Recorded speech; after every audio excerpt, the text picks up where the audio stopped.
Hi everyone, how are you? Welcome to my YouTube channel.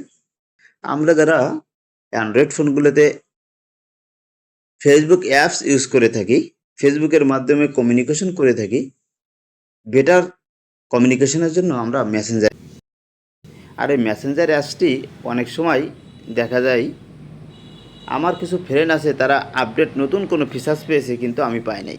এমন সমস্যা কিন্তু প্রায় সময় আমরা লক্ষ্য করি যে তার কাছে সেম মেসেঞ্জার আছে, অ্যাপস আছে, সে কিছু স্পেশাল ফিচার্স আছে তার কাছে, স্পেশাল কোনো কিছু অপশন আছে, কিন্তু আমার কাছে স্পেশাল অপশন নাই, কিন্তু অ্যাপস আবার সেম, এমবিও সেম।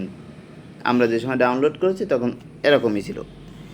এখন প্রশ্ন হচ্ছে সে স্পেশাল ফিচার্স কিছু পাওয়ার কারণ হচ্ছে সে প্রতিনিয়ত যখন আপডেট আসে তখন সে আপডেট দেয় অ্যাপসটি, কিন্তু আমি আপডেট দিই না। আপডেট না দেওয়ারও একটা কারণ হচ্ছে আপডেট যখন দেব তখন এমবি বেড়ে যায়, অর্থাৎ র্যামের জায়গা একটু বেশি লেগে যায়, আর র্যাম যত ফাঁকা রাখা যায় মোবাইলটায় নাকি তত ফাস্ট থাকে। এখন এর জন্য তো আমরা আপডেট ফিচার্স থেকে বঞ্চিত হতে পারি না, আমাদের প্রয়োজন অ্যাপসটিকে আপডেট দেওয়া। মেসেঞ্জার অ্যাপসটি আমরা কিভাবে আপডেট করব রেডমি নোট 13 প্রো প্লাস মোবাইলে, আজকে সেটি আপনাদেরকে দেখিয়ে দেব। এর জন্য যে কাজটা করতে হবে, প্রথমে মোবাইলের ডিসপ্লেতে চলে আসব। ডিসপ্লেতে আসার পরে প্লে স্টোরে যে অপশনটি আছে, অ্যাপসটি আছে, এই অ্যাপসের আইকনে ক্লিক করব। ক্লিক করার পরে ওপরের দিকে সার্চ সেটিং নামে একটি অপশন আছে, এই অপশানে ক্লিক করে দেব। ক্লিক করার পরে আমি এখান থেকে টাইপ করব মেসেঞ্জার। টাইপ করার পরে আমি ক্লিক করে দেব। ক্লিক করলে দেখব ওপরের দিকে মেসেঞ্জার অপশন চলে এসেছে এবং পাশে আপডেট অপশন আছে। এখন আমার কাজ হচ্ছে আপডেট দেওয়া। আমি আপডেটে ক্লিক করে দিলাম। অলরেডি আপডেট স্টার্টিং হয়ে গেল। 53.70 MB আমাকে আপডেট করতে হবে।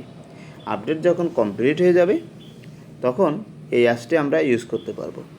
দেখুন অলরেডি আপডেট রানিং আছে।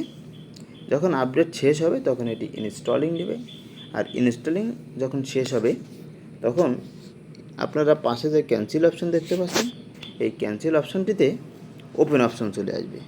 অলরেডি কিন্তু আপডেট শেষ, এখন ইনস্টলিংয়ে আছে। ইনস্টলিং শেষ হলে এই অ্যাপসটিতে স্পেশাল যে ফিচার্স আছে, ফিচার্সগুলো আমরা ইউজ করতে পারবো। এবং পাশে যে ক্যান্সেল অপশন লেখা আছে, এই ক্যান্সেল অপশনটি তখন ওপেন লেখা চলে আসবে। এই ওপেনে ক্লিক করে আমরা এখান থেকে ডাইরেক্ট মেসেঞ্জারে প্রবেশ করতে পারবো।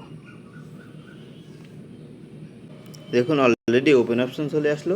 এভাবে আপনারা আপনাদের প্রয়োজনীয় অ্যাপসগুলোকে আপডেট করতে পারবেন। থ্যাংক ইউ অল, আল্লাহ হাফেজ।